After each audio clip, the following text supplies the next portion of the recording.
Christmas lights twinkled mockingly across the living room as Jessica thrust the divorce papers into her husband Ryan's hands, her family erupting into actual applause behind her. But none of them knew the devastating secret that Ryan had kept hidden for 3 years. He wasn't just another mid-level employee at Morrison Industries where they all worked. He owned the entire company. Jessica's cheating had been going on for months with Derek from accounting, the same Derek who stood smirking beside her mother and brothers as they celebrated what they thought was her liberation from a mediocre husband, completely unaware that Ryan's signature appeared on every single one of their paychecks. The divorce papers shook slightly in Ryan's hands as he looked at his wife's triumphant face, at her lover's arrogant grin, at her family's sneering expressions of relief that she was finally trading up. But what would happen when Ryan stopped playing the role of the humble employee and revealed the truth that would shatter everything they thought they knew? What would Derek's face look like when he discovered his promotion had come directly from the man whose wife he'd been sleeping with? And how far would Ryan go to make them all understand exactly what they'd just thrown away on Christmas Day? Ryan Morrison had learned early in life that people revealed their true nature when they thought you had nothing to offer them. His father, the legendary Thomas Morrison, who'd built Morrison Industries from a single manufacturing plant into a Fortune 500 empire, had taught him that lesson deliberately. Money changes how people see you, son, Thomas had said during one of their last conversations before the cancer took him. Sometimes you need to see who they really are when they think you're nobody. So when Ryan inherited the company at 28, 3 months before meeting Jessica at a friend's wedding, he'd made a decision that seemed insane to his board of directors. He would work at his own company under an assumed middle name, living on a modest salary while his fortune sat untouched in accounts managed by his attorneys. Ryan Cole was born, just another guy in product development, driving a 7-year-old Honda, living in a decent but unremarkable apartment. Jessica had been radiant that night, her auburn hair catching the reception lights as she laughed with bridesmaids. She worked in Morrison Industries' marketing department, she told him, and she had ambitions, big ones. Ryan, introducing himself as Ryan Cole from product development, had been charmed by her drive, her intelligence, her seemingly genuine smile. They dated for 8 months before he proposed, and she said yes without hesitation. "I don't need some rich guy," she told him once, early in their relationship, her head on his chest in his modest bedroom. "I just need someone real, someone who works hard and treats me right. Derek Thompson from accounting keeps asking me out, flashing his new BMW and his expensive watch. But that's not what matters to me. You're what matters." Ryan had believed her completely. He'd almost told her the truth a dozen times during their engagement, but something always stopped him. Maybe it was his father's voice in his head. Maybe it was the way Jessica occasionally mentioned colleagues who'd married up or settled for less. Small comments, easily dismissed, but they accumulated like dust in corners. They'd married in a simple ceremony. Jessica's family had attended, her mother Patricia, her older brother Kyle, her younger brother Mason, and Ryan had noticed their barely concealed disappointment. Patricia's thin smile when she'd seen the venue, a nice but not luxurious hotel ballroom. Kyle's assessment of Ryan's suit, off the rack instead of tailored. Mason's comment about hoping Ryan would step up his game now that he was a married man. "Don't mind them," Jessica had whispered during their first dance. They have high standards. They'll come around when they see how happy we are." But happiness, Ryan learned, was measured differently by different people. For Jessica's family, happiness seemed directly correlated with status symbols and social standing. For Jessica herself, Ryan began to suspect, happiness was something that shifted based on who was watching. The first year of marriage had been good, or so Ryan had thought. He'd gotten a promotion to senior product developer, arranged by himself through his proxy on the board, with a modest raise. Jessica had seemed pleased, but there was always something else on the horizon. A bigger apartment, a newer car, vacations to places her friends were posting about on social media. Derek just got promoted to accounting manager, she'd mentioned one evening during their second year of marriage, scrolling through her phone. His girlfriend posted pictures from their trip to Bali. "The resort looks amazing." "We could save up for a trip like that," Ryan had offered, though he could have written a check for a private island without denting his actual wealth. Save up, Jessica had repeated, her tone carrying an edge he'd learned to recognize. Yeah, maybe someday. The distance had grown slowly, like a crack in foundation that spreads invisibly before the whole structure shows damage. Jessica spent more time at work events and team dinners. She'd started dressing differently, wearing outfits that seemed designed for someone else's appreciation. Her phone became a fortress, always face down, always password protected, always triggering a flash of annoyance when Ryan walked into a room while she was texting. Ryan had hired a private investigator, not because he wanted confirmation, but because he needed to know if he was being paranoid. The photos had arrived 6 months ago. Jessica and Derek Thompson, accounting manager, having lunch at restaurants across town. Jessica and Derek leaving a hotel together at 2 p.m. on a Tuesday when she'd told Ryan she was visiting her mother. Jessica and Derek in Derek's BMW, her hand on his thigh, both of them laughing. The investigator's report had been thorough. The affair had started 10 months ago, right after Derek's promotion, a promotion Ryan himself had approved, ironically, based on Derek's quarterly performance reports. Derek had been pursuing Jessica for over a year before that, finally succeeding when he'd shown up with his new company car and new salary and new office with a window view. Ryan had spent months deciding what to do: confront her, divorce her quietly, reveal who he really was, and watch her reaction. But something had held him back, some instinct that there was more to learn about the woman he'd married, about the family that had never quite accepted him, about the man who'd stolen his wife with the money Ryan's own company provided. Then came the company Christmas party last week. Morrison Industries always hosted an elaborate celebration, and as Ryan Cole, he'd attended with Jessica like they did every year. But this year, Derek had been there with Jessica's family as his guests. Patricia, Kyle, and Mason, all dressed in their finest, all gravitating toward Derek like planets around a sun. Ryan had watched from across the ballroom as Derek held court, one arm casually draped over Jessica's shoulder in a way that screamed ownership. He'd watched Patricia laugh at Derek's jokes, watched Kyle and Mason treat Derek like he was already family, and he'd heard, because they hadn't bothered to lower their voices enough, their conversation about after Jessica finally dumps the dead weight and New Year, New Life. Ryan's not a bad guy, Jessica had said, her voice carrying across the champagne-fueled noise. He's just limited. Derek, you understand ambition, you understand success. Ryan's perfectly content being ordinary. Derek had kissed her temple right there in the ballroom of Morrison Industries, in the company Ryan owned, surrounded by employees on Ryan's payroll. You deserve extraordinary, babe, always have. That was when Ryan had made his decision. Not out of anger, though anger was certainly present, but out of a cold, clear understanding that his father had been right. Money didn't change how people saw you.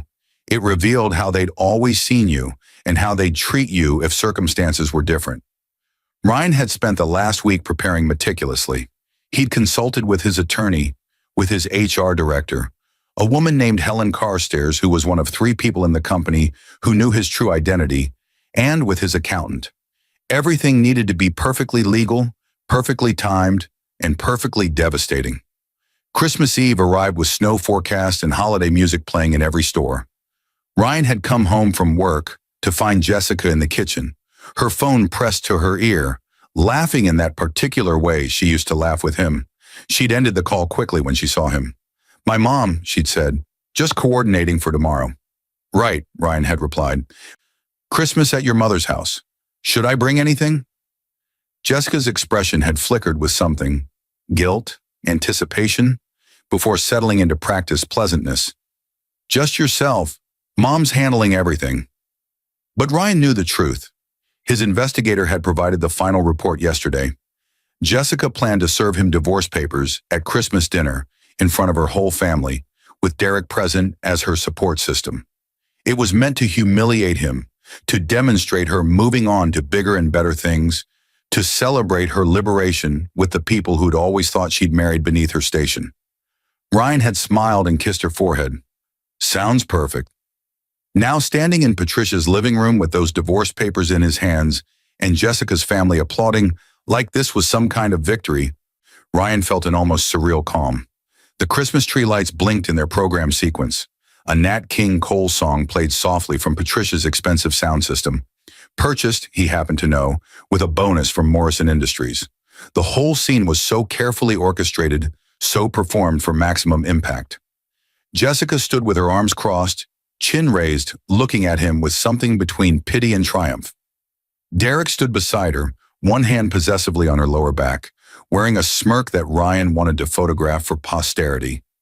It would make such an excellent before and after comparison. Patricia stepped forward, her voice dripping with false sympathy. Ryan, dear, this must be difficult for you, but surely you can see that Jessica needs more than what you've been able to provide. Derek here, she gestured toward him like presenting a prize. He's going places. Accounting manager at only 32, company car, excellent salary. He can give Jessica the life she deserves. Kyle nodded sagely, his arm around his girlfriend Amanda's shoulders. No hard feelings, man. Sometimes things just don't work out. You're a decent guy, just not, not ambitious enough for our family standards. Mason, the youngest at 26, raised his beer bottle in a mock toast. Here's to Jess finally trading up. About time, sis. Ryan looked down at the papers again. Jessica's signature was already there, bold and confident. All that was needed was his signature, and this marriage, this experiment in seeing who people really were, would be over. You know what the funny thing is? Ryan said quietly, his voice cutting through their celebration. I actually thought about telling you all the truth so many times, but my dad used to say that you can't really know someone until you see how they treat you when they think you have nothing to offer. Jessica's brow furrowed slightly. Ryan, don't make this harder than it needs to be. We've grown apart. It happens. Sign the papers and we can both move on. Oh, I'll sign them, Ryan assured her. He pulled out his phone, ignoring the confused glances. But first, I think we need a few more people here for this moment. You've invited your whole family and your Derek. Seems only fair I have some representation too. He dialed Helen Carstairs directly. Helen, it's Ryan Morrison. I'm at 2847 Elmwood Drive. Could you please bring the files we discussed and call James Patterson at legal? We're doing this tonight. He paused, watching the blood drain from Derek's face at the mention of James Patterson. Everyone at Morrison Industries knew Patterson was the company's chief legal counsel, someone who only dealt directly with executive leadership. Yes, Christmas Day. I'll make it worth everyone's overtime. What are you doing? Jessica demanded, but her voice had lost some of its certainty. Ryan Morrison? You said Ryan Cole. Why did you say Morrison? Ryan pocketed his phone and smiled. It wasn't a nice smile. Because Morrison is my real last name, Jessica. Morrison, as in Thomas Morrison, who founded Morrison Industries. As in the Morrison building where you've worked for the last 6 years. As in the Morrison who signs off on every hire, every promotion, every bonus, and every termination. The room had gone completely silent. Even the Christmas music seemed to fade into background noise as Ryan's words hung in the air like smoke from an extinguished candle. Derek's face had transitioned from smirking confidence through confusion and was now arriving at a pale, horrified understanding. That's not... You can't be... Can't be what? Ryan asked pleasantly. Can't be the owner and CEO of Morrison Industries? The company where you work, Derek? Where you got your recent promotion to accounting manager based on what I'm now realizing were probably inflated performance reports because you were sleeping with my wife? Jessica stumbled backward, her hand gripping the back of a chair for support. No, you're lying. You're just Ryan Cole. You work in product development. You drive a Honda. You live in a modest apartment, yes, Ryan finished. I chose to live that way, to work under my middle name, to see what kind of person I'd married without the complication of wealth influencing everything. He gestured around the room. Looks like I got my answer tonight, didn't I? Patricia's hand had fluttered to her throat, her face cycling through expressions, like someone trying on masks that no longer fit. Kyle had gone rigid, Amanda staring at him with dawning realization of something. Mason's beer bottle hung forgotten in his hand, foam dripping onto Patricia's carpet. You should know, Ryan continued conversationally, that I've spent the last few months preparing for this moment very carefully. See, Jessica, when you serve someone divorce papers on Christmas Day in front of their entire family as a power move, you should probably make sure you actually have the power. The doorbell rang, sharp and clear in the stunned silence. Ryan walked past his frozen wife, past her shell-shocked family, past Derek, who looked like he might actually be sick, and opened the door. Helen Carstairs stood there in an elegant coat, carrying a leather briefcase with James Patterson beside her. Both of them looked appropriately serious for a Christmas Day summons from their actual boss. "Mr. Morrison," Helen said formally, stepping inside, "we have the documentation you requested." "Helen, James, thank you for coming on Christmas." Ryan gestured to the living room. "I believe you all know everyone here. Helen Carstairs, Director of Human Resources. James Patterson, Chief Legal Counsel. They're two of the three people at Morrison Industries who know that Ryan Morrison and Ryan Cole are the same person." Helen set her briefcase on Patricia's coffee table with a decisive click. "Sir, before we proceed, I need to confirm you're voluntarily revealing your identity and terminating the confidentiality arrangement you've maintained for the past 6 years?" "I am," Ryan confirmed. "I think the experiment has reached its natural conclusion." James Patterson pulled out a folder, his expression professionally neutral. "Mr. Morrison, we've prepared the documents as you requested. However, I'm obligated to inform you that the actions you're contemplating may what, James? May hurt people's feelings." Ryan laughed, but there was no humor in it. "I appreciate your concern, but I think my feelings were pretty thoroughly trampled when my wife of 3 years filed for divorce on Christmas Day, specifically to humiliate me in front of her family. So let's proceed."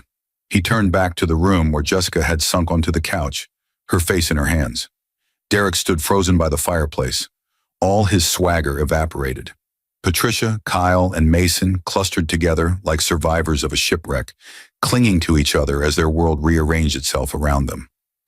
"Here's what's going to happen," Ryan said, his voice carrying the authority of someone who'd been making billion-dollar decisions, while they thought he was just another cubicle worker.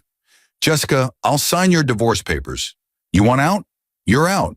No contest, clean split. You'll get what's legally required for a 3-year marriage in this state, which," he glanced at James, "amounts to essentially nothing since we had a prenup that you signed without reading because you thought I was just a nobody with nothing worth protecting." Jessica's head snapped up. "Prenup? I don't remember." "Page 47 of our marriage license paperwork," James supplied helpfully. "Standard boilerplate protection of premarital assets.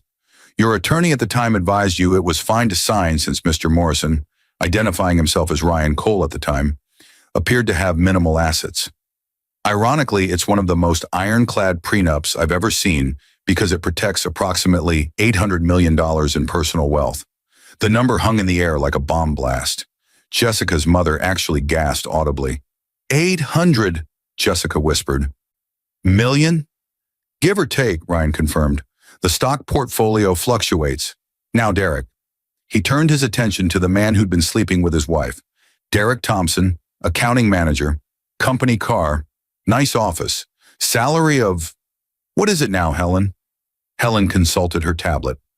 $147,000 annually, plus benefits and performance bonuses." "Right.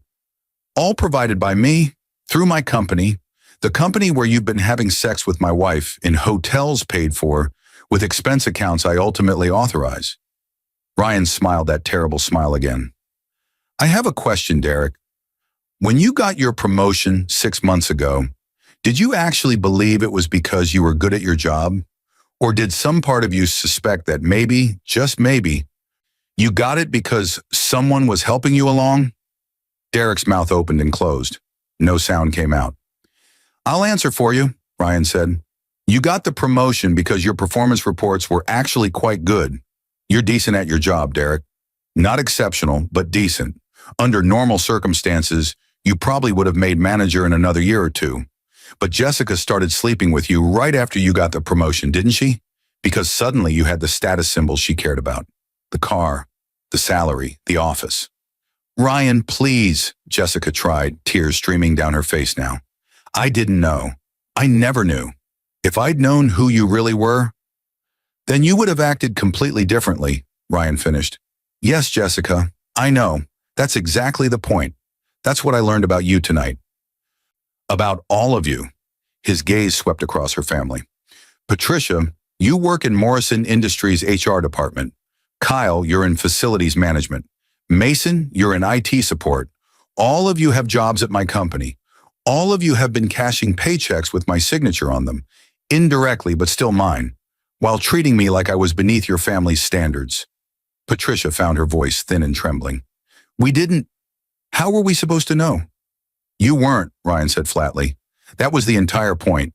I wanted to see who you all really were without wealth coloring your perception, and you showed me, crystal clear. He turned back to Helen. The severance packages we discussed?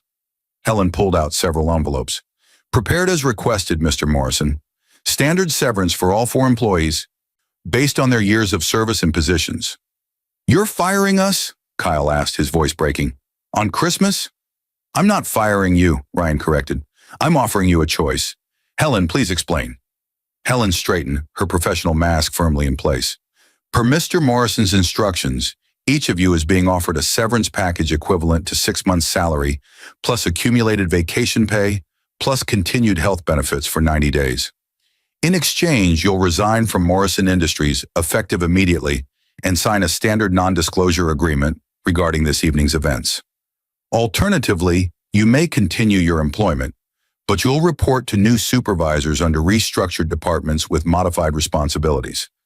Those modified responsibilities will be, she paused delicately, significantly reduced from your current positions. That's blackmail, Mason protested weakly. No, James Patterson interjected. That's a legitimate business restructuring combined with a generous severance offer. Mr. Morrison is well within his rights as CEO to reorganize his company however he sees fit. The severance packages are entirely optional and frankly quite generous given the circumstances. Ryan watched them process this. Watch the calculations happening behind their eyes. Stay and be humiliated daily, working beneath people who would know exactly what had happened tonight? Or take the money and walk away, but lose their jobs right after Christmas? Derek, Ryan continued, turning back to the accounting manager, you have a slightly different situation. See, I pulled your expense reports from the last year. 4 hotel rooms charged to Morrison Industries accounts. Hotels where my investigator photographed you and Jessica. That's misuse of company funds, Derek. That's a fireable offense without severance. In fact, that's potentially criminal fraud. Derek's face had gone from pale to green. I can explain. I'm sure you can. But here's the thing. I don't want to hear it. What I want is for you to resign, effective immediately, forfeiting all claims to severance or benefits. In exchange, I won't press charges for expense account fraud. You walk away with nothing but your freedom and whatever's in your personal bank account. Oh, and Derek, that BMW you're so proud of? That's a company car. Keys on the table before you leave. Derek's hand instinctively went to his pocket where his car keys rested. His entire identity for the past 6 months, the thing that had helped him seduce Jessica away from her marriage, was about to be repossessed. This is insane, Jessica said, but her voice lacked conviction. You can't destroy everyone's lives because I made a mistake. A mistake, Ryan repeated. Jessica, you had an affair for nearly a year. You planned this entire Christmas Day ambush specifically to humiliate me. You brought your entire family and your lover to watch you demolish our marriage as entertainment, and you did it all while thinking I was someone with no power, no recourse, no ability to fight back. He shook his head. I'm not destroying your lives. I'm removing my financial support from people who've shown me exactly how they treat someone they think is beneath them. He pulled out a pen, a Mont Blanc that had been his father's, expensive enough to buy Derek's former BMW, and signed the divorce papers with a flourish. There. You're free, Jessica. Free to find someone who meets your standards. Someone with status and money and all the things that apparently matter more than loyalty or love or basic human decency. Jessica took the papers with shaking hands, mascara streaking her face. I loved you, she whispered. No, Ryan said gently. You love the idea of me being more than I appeared to be. You just didn't realize I already was. You loved the fantasy while cheating on the reality. He glanced at his watch, a Timex he'd worn throughout their marriage, while a Patek Philippe sat in a safe deposit box. It's almost midnight. Christmas Day is almost over. Helen, James, can you please ensure everyone here signs the appropriate paperwork? The next 30 minutes passed in a surreal haze of signatures and tears. Patricia, Kyle, and Mason all took the severance packages, their faces reflecting the death of their smugness from earlier in the evening. Derek signed his resignation with trembling hands and placed his BMW keys on the coffee table with a click that sounded like a cell door closing. Jessica sat motionless, the divorce papers clutched in her lap, staring at nothing. When it was done, Helen and James packed up their briefcases. "Mr. Morrison," Helen said quietly, "for what it's worth, I'm sorry it came to this." "Don't be," Ryan replied. "This is the best Christmas gift I could have given myself. Clarity." After his employees left, Ryan looked around the living room one final time. The Christmas tree lights still blinked cheerfully. The Nat King Cole song had long since ended, replaced by silence broken only by occasional sniffles. These people who'd been celebrating his humiliation an hour ago now looked like survivors of a natural disaster, shell-shocked and diminished. "I want you all to understand something," Ryan said. "I didn't do this out of cruelty. I did this because you needed to learn the same lesson my father taught me. How you treat people when you think they have nothing to offer you reveals who you really are. Tonight, all of you showed me exactly who you are, and I'm choosing to remove myself from your lives accordingly." He walked to the door, then paused. "Oh, and Derek, that promotion you're going to put on your resume when you look for a new job, I'd leave it off, because when potential employers call Morrison Industries for a reference, they're going to hear a very different story than the one you tell. Just some friendly advice." Ryan stepped out into the Christmas night. Snow had started falling, fat flakes drifting down through streetlight halos. His Honda, his chosen Honda, not a necessity but a deliberate disguise, sat at the curb waiting for him. Tomorrow he might start driving the Tesla that sat in his private garage. Or maybe he'd keep the Honda a while longer. There was something liberating about the choice being entirely his own now. His phone buzzed, a text from Helen. "Sir, if you need anything at all, I'm available. What you did tonight took courage.